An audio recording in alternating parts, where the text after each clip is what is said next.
Labour MP Rosie Writing leapt to Angela Rayner's defence after the Deputy Prime Minister launched a blistering attack on Nigel Farage. Rhea tore into the Reform UK leader over his stance on the online safety bill, accusing him of fueling a dangerous revenge porn culture. Her remarks ignited fierce debate, with Writing doubling down on GB News, insisting Rayner was absolutely right to call Farage out. But when pressed by presenter Anne Diamond on why Labour has become so personal, Writing's unexpected reply left everyone stunned. Watch the clip before starting.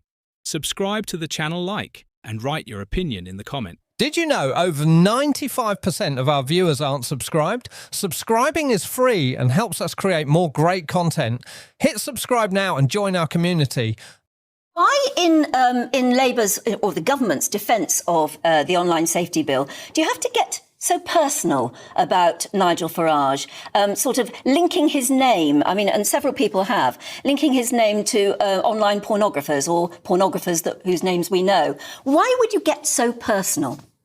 Well, let's be clear, Nigel Farage and Reform are our main opposition, and leading up to the next election, they should be coming forward with policies and be able to answer the questions that the public have about how they will keep young women and girls safe online. I don't think if he wants to govern this country, I think it's right that he has to answer those questions about policy decisions.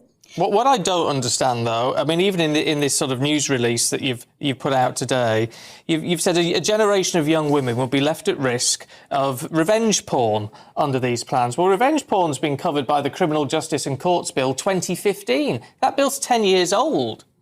But there's still, and there's lots of women who have campaigned on this, that these platforms, whether these are porn websites or online tech platforms, have made sharing intimate content without the consent of the person who is in that content. But that's a criminal offence, isn't it? Already, regardless of the online safety bill.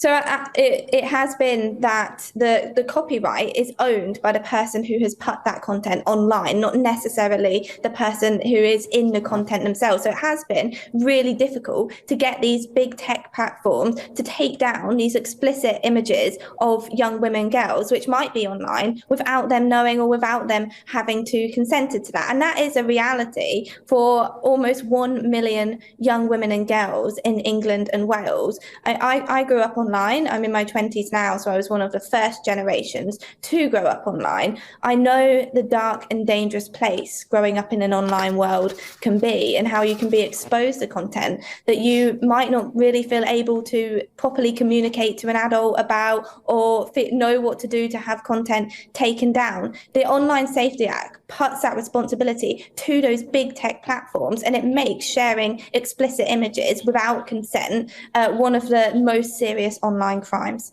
Don't forget to like, comment, and subscribe to Next UK, your go-to for real stories and sharp analysis.